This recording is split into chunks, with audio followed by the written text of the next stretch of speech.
జగన్లో ఎన్నడూ కనిపించినటువంటి కసి,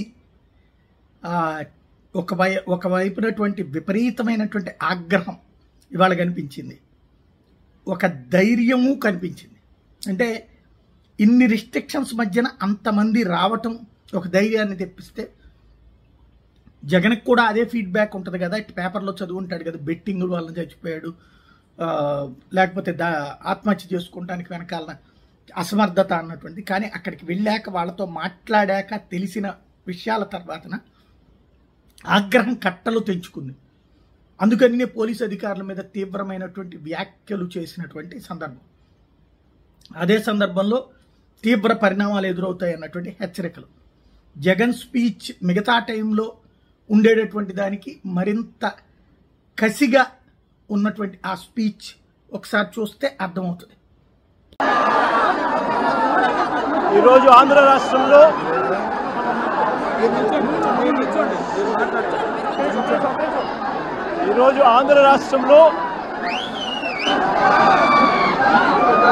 అభివృద్ధి సంక్షేమం అన్నది పూర్తిగా పక్కకు పోయి రెడ్ బుక్ రాజ్యాంగం అమలవుతా ఉన్న నిదర్శనము ఈరోజు నా పక్కనే ఉన్న వెంకటేశ్వర్లన్న కొడుకు నాగమల్లేశ్వరరావు ఈ గ్రామానికి ఉప సర్పంచ్. ఈరోజు ఎలాంటి దారుణమైన పరిస్థితుల్లో ఈరోజు అన్న ఇక్కడ నిల్చొని ఉన్నాడు, ఎలాంటి దారుణమైన పరిస్థితులు రాష్ట్రంలో ఉన్నాయి అన్నదానికి నిదర్శనం ఈ రోజున ఈ కార్యక్రమం. సత్తెనపల్లి మండలం రెంటపాళ్ళు అనే గ్రామం, కోర్లకుంట వెంకటేశ్వర్ల అన్న, నా పక్కనే ఉన్న అన్న ఈ గ్రామంలో ఆ పార్టీకి సంబంధించిన నాయకుడు. తన కొడుకు నాగమల్లేశ్వరరావు ఈ గ్రామానికి ఉప సర్పంచ్.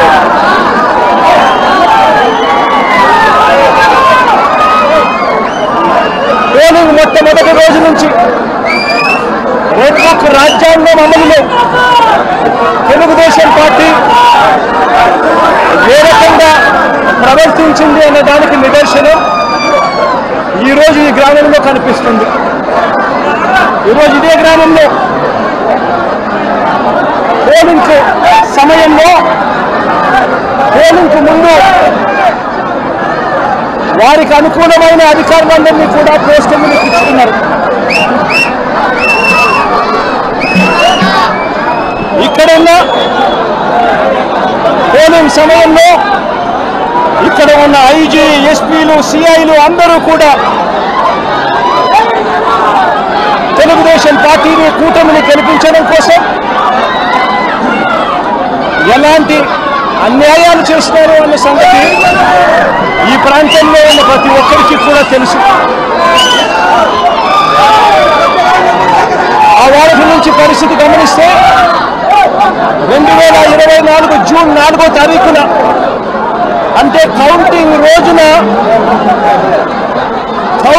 రోజునే అల్లర్లు చేస్తాడు అని చెప్పి తెలుగుదేశం పార్టీ, జనసేన నాయకులు తప్పుడు ఆరోపణలు చేసి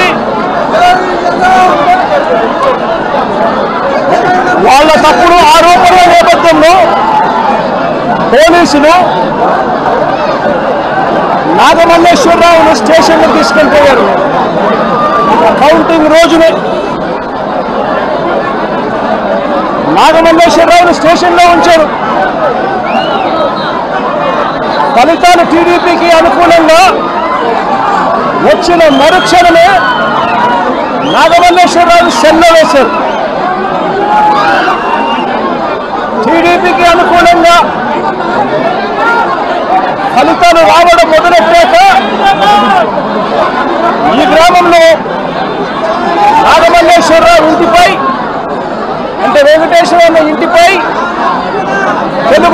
జనసేన కార్యకర్తలు రాళ్లు విసిరారు. నాగమల్లేశ్వరరావును స్టేషన్లో ఉంచారు. నాగమల్లేశ్వరరావును ఊరిలోకి వెళ్ళడానికి వీల్లేదు అని, ఊరు విడిచిపెట్టి పోవాలి అని, లేకపోతే రౌడీ షీట్ ఓపెన్ చేస్తామని సాక్షాత్తు సిఐ రాజేషే చెప్పాడు. రౌడీ షీట్ ఓపెన్ చేయడమే కాదు, కాల్చి చంపుతామని కూడా సాక్షాత్తు సిఐ రాజేష్ అనే వ్యక్తి బెదిరించడం కూడా జరిగింది. ఆశ్చర్యం ఏమిటంటే జూన్ 4వ తారీఖు కౌంటింగ్ మొదలైతే జూన్ 5వ తారీఖు రాత్రి దాకా నాగమల్లేశ్వరరావు సెల్లోనే ఉంచుకున్నారు. అవమానించారు, బెదిరించారు. ఆయన మీద చేయకూడని నేరాలన్నీ కూడా చేశారు. 5వ తారీఖు రాత్రి తనను విడిచిపెట్టారు. నాగమల్లేశ్వరరావు గుంటూరులో ఉన్న తన సోదరుడి ఇంటికి వెళ్ళాడు. ఈ సిఐ, ఈ పోలీసులు వీళ్ళు బెదిరించిన తీరు, వీళ్ళు అవమానించిన తీరు. నాగమల్లేశ్వరరావు గుంటూరులో ఉన్న తన సోదరుని ఇంటికి వెళ్ళాడు. వెళ్ళి అక్కడి నుంచి వాళ్ళ నాన్నకు ఫోన్ చేశాడు. వెంకటేశ్వరన్నకు ఫోన్ చేసి పోలీసులు ఏ రకంగా అవమానించారు, పోలీసులు ఏ రకంగా బెదిరించారు, పోలీసులు ఏ రకంగా కొట్టారు, ఇటువంటి విషయాలన్నీ కూడా వాళ్ళ నాన్నకు చివరిసారిగా ఫోన్లో చెప్పి ఆత్మహత్య చేసుకునే కార్యక్రమానికి తాను వెళ్ళిపోయాడు. వెంటనే తన కొడుకును కాపాడుకునేందుకు, నాగమల్లేశ్వరరావును కాపాడుకునేందుకు వెంకటేశ్వరన్న హుటాహుటిన గుంటూరుకు వెళ్ళి కొడుకును హాస్పిటల్లో చేర్పించాడు. కొడుకును హాస్పిటల్లో చేర్పిస్తే ఆ ట్రీట్మెంట్ జరుగుతూ ఉండగా నాగమల్లేశ్వరరావు ప్రాణాలు విడిచాడు. జూన్ 9వ తారీఖున నాగమల్లేశ్వరరావుకు భార్య, 2 కూతుర్లు ఉన్నారు. ఇప్పుడే కూతురు కూడా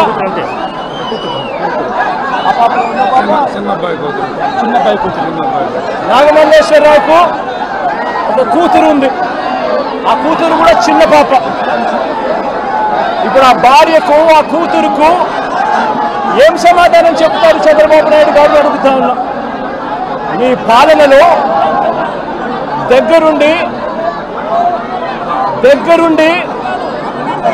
కేవలం మీ పార్టీకి అనుకూలంగా లేరు అన్న ఒకే ఒక కారణంతో కుల ప్రస్తావన తీసుకొచ్చి అవమానించి, బెదిరించి, తిట్టి, కొట్టి ఒక మనిషి చావుకు కారణమయ్యారు. 7 ఏడాది అయిపోయింది.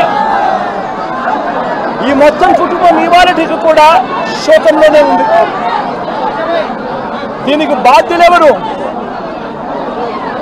వీరి ఇంటిపై రాళ్లు విసిరి దాడి చేసిన వాళ్ళ మీద ఎంతమందిని అరెస్ట్ చేశారని అడుగుతా ఉన్నా, ఎంతమంది మీద కేసులు పెట్టారని అడుగుతా ఉన్నా, ఎంతమంది మీద శిక్ష విధించారని అడుగుతా ఉన్నా. కనీసం ఇంతగా వేధించి చంపిన ఆ సిఐ మీద ఎలాంటి యాక్షన్ తీసుకున్నారు అని చెప్పి చంద్రబాబు నాయుడు గారిని గట్టిగా నిలదీస్తూ ప్రశ్నిస్తా ఉన్నా.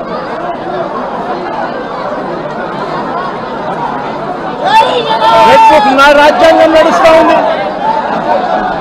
రెడ్ బుక్ రాజ్యాంగం నడుస్తూ ఉంది. ఈ రెడ్ బుక్ రాజ్యాంగంలో చివరికి వెంకటేశ్వర ప్రైవేట్ కంప్లైంట్ ఇచ్చినా కూడా పట్టించుకునే పరిస్థితి ఈ రెడ్ బుక్ రాజ్యాంగంలో ఎక్కడా కూడా లేదు. ఇదే సత్తెనపల్లిలోనే ఇదే సత్తెనపల్లి నియోజకవర్గంలోనే ఈ మధ్య కాలంలోనే రాజుపాలెం మండలానికి సంబంధించి పెదమలిపూరికి గ్రామానికి చెందిన గుత్తా లక్ష్మీనారాయణ అనే ఆయన, ఈ గుత్తా లక్ష్మీనారాయణ హాస్పిటల్లో తన ప్రాణాల కోసం కొట్టుమిట్టాడుతూ ఉన్న పరిస్థితి. ఇదే లక్ష్మీనారాయణను 2 నెలల క్రితం తప్పుడు అభియోగాలు చేసి ఇదే లక్ష్మీనారాయణను స్టేషన్కి పిలిచారు.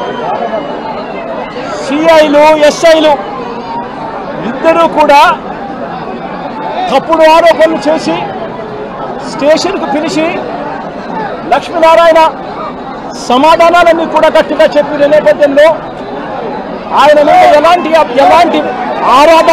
ఎలాంటి ఆధారాలు లేని పరిస్థితుల్లో గత్యంతరం లేక ఆయనను విడిచిపెట్టారు. మళ్ళీ 2 నెలల తర్వాత మళ్ళీ డిఎస్పీ పిలుస్తాడు. ఇదే లక్ష్మీనారాయణ పిలిచి డిఎస్పీ పేరు హనుమంతరావు, ఒక కుల ఉన్మాది. నేను అడుగుతా ఉన్నా ఇదే డిఎస్పీకి, పోలీస్ బట్టలు వేసుకుంటూ ఉన్నారా? న్యాయం ధర్మం కోసం మీరు నిలబడి ఉన్నారా? లేకపోతే న్యాయం ధర్మాన్ని చంపేయడం కోసం మీరు ఉన్నారా అని అడుగుతా ఉన్నా. 2 నెలల తర్వాత ఈ డిఎస్పీ మళ్ళీ లక్ష్మీనారాయణ నేను పిలిచి వైఎస్ఆర్సీపీలో ఎందుకున్నావు, కమ్మ పుట్టుకలో పుట్టి అని చెప్పి ఇదే హనుమంతరావు అనే డిఎస్పీ లక్ష్మీనారాయణను కించపరుస్తూ మాట్లాడతాడు.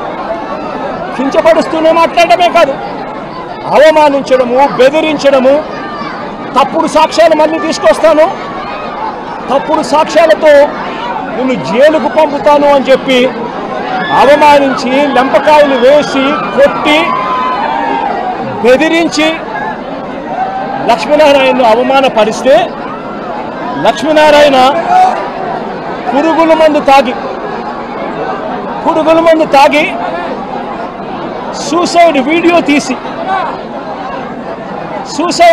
తీసి తన చావుకు ఎవరు కారణము, ఎలాంటి పరిస్థితుల మధ్య తాను చనిపోయే పరిస్థితి తీసుకొచ్చారు, ఏ రకమైన కుల ఉన్మాదంతో పోలీస్ డిపార్ట్మెంట్లో ఉన్న కొందరు పనిచేస్తూ ఉన్నారు, వీళ్ళకు చంద్రబాబు నాయుడు లాంటి వ్యక్తులు, నారా లోకేష్ లాంటి వ్యక్తులు ఎలా వీళ్ళని నడిపిస్తూ ఉన్నారు అని చెప్పి వీడియో కూడా తీసి చివరికి లక్ష్మీనారాయణ పురుగుల మందు తాగి ఈరోజు తన ప్రాణాల కోసం తాను కొట్టుమిట్టాడుతూ ఉన్న పరిస్థితుల మధ్య తాను ఉన్నాడు. నేను అడుగుతా ఉన్నా, వెంకటేశ్వర విషయంలో అయితేనేమి, లేదా వెంకటేశ్వరరావు అన్న కొడుకు నాగమల్లేశ్వరరావు విషయం అయితేనేమి, లేదా లక్ష్మీనారాయణ విషయం అయితేనేమి, నేను చంద్రబాబు నాయుడు గారిని సూటిగా ఒక మాట అడుగుతా ఉన్నా. ఏమయ్యా చంద్రబాబు, కమ్మవారు మా పార్టీలో ఉంటే ఏమైనా నీకు అభ్యంతరమా చంద్రబాబు అని అడుగుతా ఉన్నా. కమ్మవారు పుట్టింది కేవలం చంద్రబాబు నాయుడు గారికి ఊడిగం చేయడం కోసమే పుట్టారట. చంద్రబాబు నాయుడు గారికి ఎవరైనా కూడా ఆయన చేస్తా ఉన్న అన్యాయాలను వ్యతిరేకిస్తే, ఆయనకు వ్యతిరేకంగా ఎవరైనా మాట్లాడితే చంద్రబాబు నాయుడు గారు వారిని వెంటాడి వేధించి హింసించి జైల్లో పెట్టడం, దొంగ కేసులు బడాయించడం, దొంగ సాక్ష్యాలు సృష్టించడం, చివరికి వారు ప్రాణాలు తీసుకునేలా వారిని అవమానించడం కేవలం చంద్రబాబు నాయుడు గారికి మాత్రమే చెల్లు. నేను అడుగుతా ఉన్నా, ఏం పాపం చేశాడని నాగమల్లేశ్వరరావును చంపారు అని చంద్రబాబు నాయుడు గారిని గట్టిగా నిలదీస్తూ అడుగుతా ఉన్నా. ఏం పాపం చేశారు అని చెప్పి తనను పొట్టను పెట్టుకున్నారు అని అడుగుతా ఉన్నా ఇదే చంద్రబాబు నాయుడు గారిని. ఏం పాపం చేశారు అని లక్ష్మీనారాయణను ఆత్మహత్య చేసుకునే విధంగా తనను ప్రేరేపించే ప్రయత్నం, బెదిరించి హింసించి ఆ స్థాయికి తనను తీసుకొచ్చే కార్యక్రమం ఎందుకు చేశారు చంద్రబాబు అని అడుగుతా ఉన్నా. ఏం పాపం చేశారని వల్లభనేని వంశీని ఇదే కమ్మ సామాజిక వర్గానికి చెందిన ఎక్స్ఎమ్మెల్యే, ఆ పార్టీకి సంబంధించిన ఎక్స్ఎమ్మెల్యే ఇదే వల్లభనేని వంశీని ఇన్ని రోజుల పాటు జైల్లో పెట్టారు. ఒక కేసులో బెయిల్ వస్తేనే బెయిల్ వచ్చేదాకా గమ్మనుంటారు. బెయిల్ వచ్చిన తర్వాత వెంటనే ఇంకొక కేసు కడతారు, మళ్ళీ జైల్లోనే పెట్టే కార్యక్రమం చేస్తారు. ఇవాళకి దాదాపుగా 2 నెలలు దాటిపోయింది.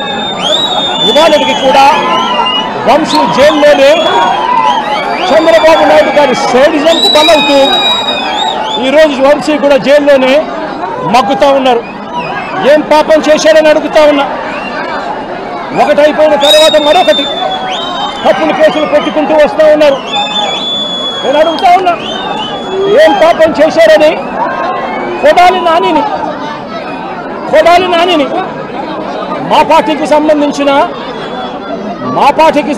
మరో కమ్మ నాయకుడు, మా పార్టీకి సంబంధించిన ఎక్స్ మినిస్టర్ కూడా ఏం పాపం చేశాడు అని చెప్పి తన మీద తప్పుడు కేసులు బనాయించి తనను హరాస్ ఎందుకు చేస్తా ఉన్నారని అడుగుతా ఉన్నా. ఇదే చంద్రబాబు నాయుడు గారు ఏం పాపం చేశారు అని అబ్బాయి చౌదరి బెంగళూరుకు సంబంధించి మా పార్టీకి సంబంధించిన ఎమ్మెల్యే, ఎక్స్ఎమ్మెల్యే ఏకంగా 9 కేసులు పెట్టారు.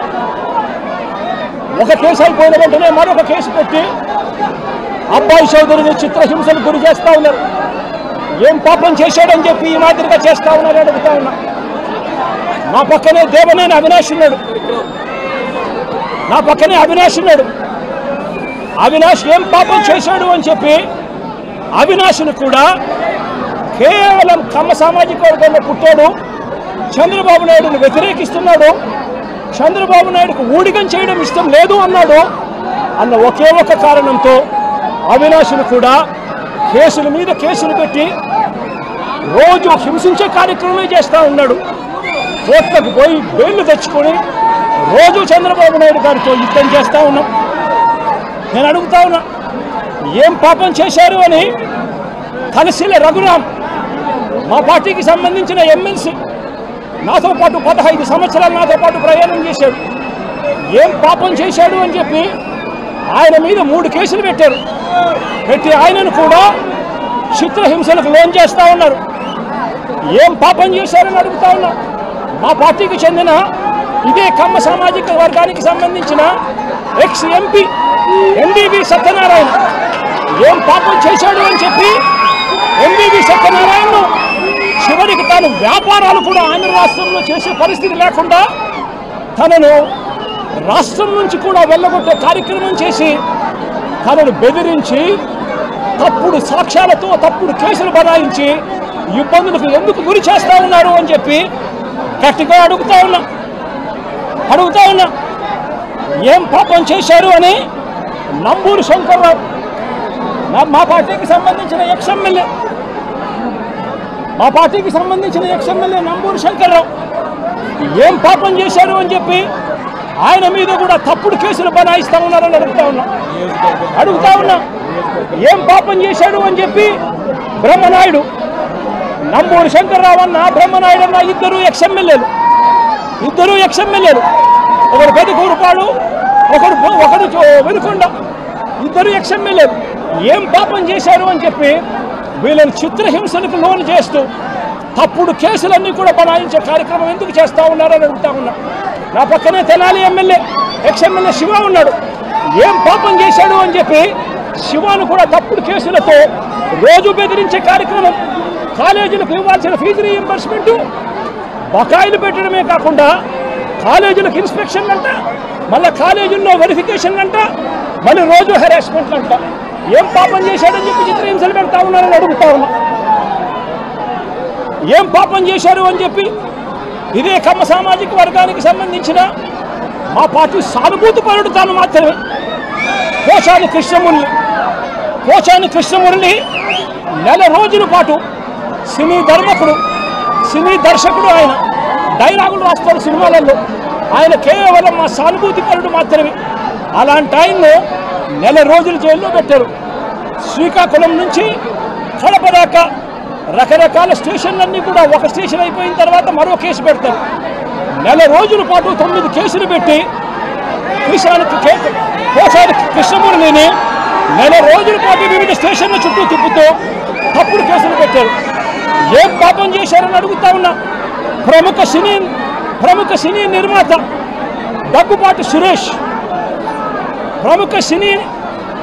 నిర్మాత దగ్గుబాటి సురేష్, దగ్గుబాటి రామానాయుడు కొడుకు ఏం పాపం చేశాడు అని చెప్పి తనకు వైజాగ్లో తన ల్యాండ్ను క్యాన్సిల్ చేశారు అని చెప్పి ఇదే చంద్రబాబు నాయుడు గట్టిగా నిలదీస్తూ అడుగుతా ఉన్నా. ఏం పాపం చేశారు అని చెప్పి రాజ్ కుమార్ను తన భార్య కృష్ణవేణిని మంగళగిరికి సంబంధించిన వాళ్ళు, రాజ్ కుమార్ అనే వ్యక్తి కమ్మబ్బాయి, కృష్ణవేణి అనే వ్యక్తి కమ్మబ్బాయిని పెళ్లి చేసుకుంది. సోషల్ మీడియాలో చంద్రబాబు నాయుడు గారికి వ్యతిరేకంగా జగన్కు అనుకూలంగా 4 మాటలు రాశారు. వాళ్ళు చేసిన పని అంతకన్నా ఇంకా ఏమీ లేదు. వాళ్ళని ఏకంగా వాళ్ళ మీద 11 కేసులు పెట్టి ఏకంగా నెల రోజుల పైగా వాళ్ళని జైళ్ళల్లో పెట్టి తిప్పారు.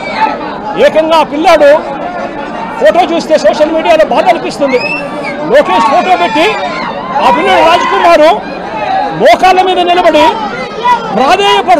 ప్రాధేయపడతా ఉన్నట్టుగా దగ్గరుండి వాళ్ళ తెలుగుదేశం సంబంధించిన కార్యకర్తలు కొట్టి ఆయనతో చొక్కా ఇప్పించి ప్రాధేయపడేట్టుగా చేస్తా ఉన్నారు. అడుగుతా ఉన్నా, ఏం పాపం చేశారని చెప్పి మరో సోషల్ మీడియా కార్యకర్త చిన్నపిల్లాడైన ఇంటూరు రవికిరణ్, ఈ ఇంటూరు రవికిరణ్ మీద ఏకంగా రాజమండ్రి పిల్లోడు, తాను కమ్మ సామాజిక వర్గానికి చెందిన వ్యక్తి, కేవలం చంద్రబాబు నాయుడు గారిని విభేదించినందుకు ఏకంగా 19 తప్పుడు కేసులు పెట్టి నెలల తరబడి స్టేషన్ల చుట్టూ తిప్పారు. నేను అడుగుతా ఉన్నా, ఏమయ్యా చంద్రబాబు, కమ్మారంటే కేవలం నీకు ఊడిగం చేయడం కోసమే పుట్టారా? నీకు తోడు ఒక ఈనాడు, ఒక ఆంధ్రజ్యోతి, ఒక TV5, మీరంతా ఒక దొంగల ముఠ. మీరంతా రాష్ట్రాన్ని దోచుకున్నది మీరంతా కూడా పంచుకోవడం, ఇది మీరు చేస్తూ ఉన్న పని. మీ పనిలో మీకు చంద్రబాబు నాయుడు గారు అనే వ్యక్తి ముఖ్యమంత్రిగా ఉండడం, మీరు దోచుకునేదానికి మీకు అవసరం. కాబట్టి మీరు దోచుకునేదానికి చంద్రబాబు నాయుడు మీరు కలిసి గజదొంగలుగా దోచుకునేదానికోసం మీ అన్యాయాలను ఏ ఒక్క కమ్మారైనా కూడా ఏలెత్తి చూపిస్తే చాలు అనగదొక్కడానికి ఏమాత్రం కూడా వెనకాడని నీ నైజం చూస్తూ ఉంటే అసలు నువ్వు మనిషివేనా చంద్రబాబు నాయుడు గారు అని చెప్పి చంద్రబాబు నాయుడు గారిని గట్టిగా నిలదీస్తూ ప్రశ్నిస్తూ ఉన్నా. చంద్రబాబు నాయుడు గారిని వెనకేసుకొస్తూ ట్రోలింగ్ చేస్తూ చంద్రబాబు నాయుడు గారికి ఎవరైనా కూడా వ్యతిరేకిస్తే వాళ్ళు కమ్మ సామాజిక వర్గంలో తప్పు పుట్టారన్నట్టుగా వాళ్ళ మీద కక్ష కట్టి ట్రోలింగ్ చేస్తూ ఇదే ఈనాడు, ఇదే ఆంధ్రజ్యోతి, ఇదే TV5, ఇదే తెలుగుదేశం పార్టీకి సంబంధించిన సోషల్ మీడియా వీళ్ళు ప్రవర్తిస్తూ ఉన్న తీరు రాక్షసుల కన్నా అన్యాయమైన తీరు కాదా అని అడుగుతా ఉన్నా. నేను ఒకటే చెప్తా ఉన్నా, ఈరోజు రాష్ట్రంలో రెడ్ బుక్ రాజ్యాంగం జరుగుతూ ఉంది. రేపు సుదీర్ఘంగా 11 గంటలకు మళ్ళీ ఒక ప్రెస్ మీట్ పెట్టి రాష్ట్రంలో ఇవాళ జరుగుతూ ఉన్న కరెంట్ అఫైర్స్ మీద ఇంకా సుదీర్ఘంగా కూడా చంద్రబాబు నాయుడు గారు చేస్తూ ఉన్న అన్యాయాల మీద రాష్ట్ర ప్రజలందరికీ కూడా కరెంట్ అఫైర్స్ మీద మళ్ళీ వివరించడం కూడా జరుగుతుంది. అయితే ఒకటే ఒక మాట చెప్తా ఉన్నా, చంద్రబాబు నాయుడు గారికి చెప్తా ఉన్నా, చంద్రబాబు నాయుడు గారికి ఒత్తాసు పలుకుతా ఉన్నా పోలీస్ డిపార్ట్మెంట్లో ఉన్న కొందరు అందరూ కాదు కొందరు పోలీస్ డిపార్ట్మెంట్లో ఉన్న కొందరు పోలీస్ అధికారులకు కూడా ఈ సందర్భంగా తెలియజేస్తా ఉన్నా, ఎల్లకాలం చంద్రబాబు నాయుడు గారు అధికారంలో ఉండరు. చూస్తూ 1 సంవత్సరం అయిపోయింది. మరో 3-4 ఏళ్లలో మా ప్రభుత్వం వస్తుంది. మా ప్రభుత్వం వచ్చిన తర్వాత ఒక్కొక్కరికి సినిమా చూపిస్తామని చెప్పి మాత్రం ఖచ్చితంగా చెప్తా ఉన్నాను. ఎందుకంటే అన్నకు చేసిన అన్యాయం, అన్న లాంటి వాళ్ళకు చేసిన అన్యాయం ఈరోజు రాష్ట్రంలో ప్రతి గ్రామంలోనూ కనిపిస్తూ ఉంది. ఈ గ్రామంలో ప్రతి గ్రామంలో కనిపిస్తూ ఉన్న ఈ అన్యాయాలకు నేను ప్రతి అధికారికి నేను ఒకటి చెప్తా ఉన్నా, ఈ అన్యాయాలలో మీరు భాగస్వాములు కావకండి. భాగస్వాములు అయినారు అని అంటే మాత్రం చంద్రబాబు నాయుడు గారితో పాటు మిమ్మల్ని కూడా ఓనెక్కిచ్చే కార్యక్రమం ఖచ్చితంగా చేస్తాము అని చెప్పి ఖచ్చితంగా హెచ్చరిస్తా ఉన్నాం. రాజేష్ అనే పేరు చెప్పినా కానీ కేసు కట్టుకోలేదు. వెంకటేశ్వర అన్న చెప్తా ఉన్నాడు, చెప్పండి. సిఐ రాజేష్ అనే ఆయన మీద ప్రైవేట్ కంప్లైంట్ ఫైల్ చేశాడు. ఫైల్ చేసి కోర్టు కేసు కట్టండి అని చెప్పి ఉత్తర్వులు ఇచ్చింది.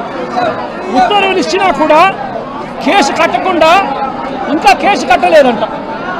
ఇంతటి దారుణంగా ప్రజాస్వామ్యాన్ని అవహేళన చేస్తూ రాజ్యాంగాన్ని రెడ్ బుక్ రాజ్యాంగంతో మారుస్తూ పరిపాలన చేస్తే ఈ ప్రభుత్వం అనేది నిలబడుతుందా అని అడుగుతా ఉన్నాం.